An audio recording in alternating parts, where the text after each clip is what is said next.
और पटना से खबर, जहां पर महागठबंधन की बैठक चल रही थी, बैठक खत्म हो गई है।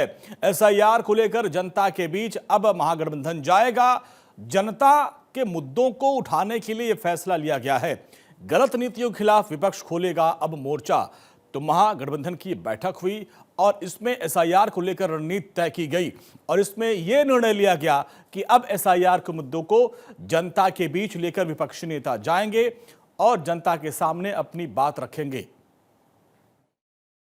सबसे पहले बैठक में महागठबंधन का हाउस में लीडरशिप के लिए जो है पूरी तौर पर सर्वसम्मति से तेजस्वी जी को अधिकृत कर दिया गया। एक दूसरी बात है, ये फॉर्मल प्रक्रिया, जब कोई सेशन चलती है सभी दल बैठते हैं और सभी ग्रुप बैठते हैं, तो उसके माध्यम जो इंडिया गठबंधन के जो जितने एमएलए थे उनकी बैठक हुई और सशक्त विपक्ष की जो हस्तक्षेप होती है, संख्या जितना भी कम हो ज्यादा हो, ये ज्यादा मायने नहीं रखता है। बात को कैसे रखते हैं वो संगठित तौर पर रखने की बातचीत हुई है और हर एमएलए रहेंगे हाउस में। और इस बार तो बहुत ज्यादा होना नहीं है, एकमात्र गवर्नर का जो है वो होगा अभिभाषण, उस पर डिबेट होगा।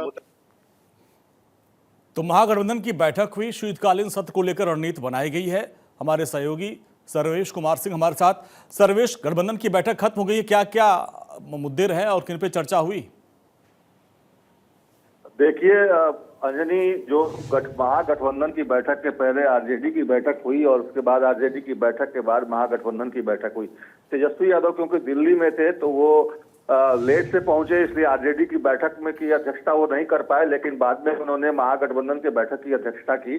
मंगनी लाल मंडल जो प्रदेश अध्यक्ष हैं आरजेडी के, उन्होंने आरजेडी की बैठक की अध्यक्षता की और उसमें विधानसभा का सत्र है उसको लेकर किस तरीके से रणनीति बनाई जाए, किस तरीके से सत्ता पक्ष को घेरा जाए, इन तमाम चीजों को लेकर एक तरह से कहा जाए तो बातचीत हुई। इसके अलावा क्योंकि महागठबंधन को जो उम्मीदें थी इस बार के चुनाव से, उन उम्मीदों पर महागठबंधन खरा नहीं उतरा है, तो ऐसे में विधायकों का मनोबल न डिगे, इस बात को लेकर भी एक तरह से कहा जाए तो ऊर्जा फूंकने की कोशिश तमाम विधायकों के अंदर की गई और सभी विधायकों से कहा गया कि आप बिल्कुल ही अपने आप को कमतर ना आंकिए, भले ही हम संख्या में कम है लेकिन हमारे हौसले बुलंद है।